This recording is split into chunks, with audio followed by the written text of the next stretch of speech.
Ngunit sa di mo lang tayong dalawa. Kaya ba nating gawin ito sa personal? O hindi na talaga, sabihin mo na. Mahal mo lang ba ako dito?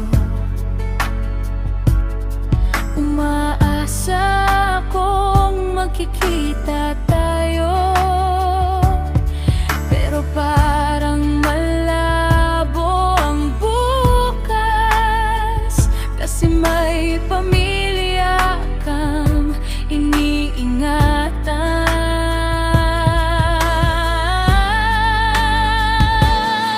Hindi ko na alam ang dapat kong gawin kapag ang puso ko'y ikaw lang ang bitbit. Kung may pag-asa pa, sabi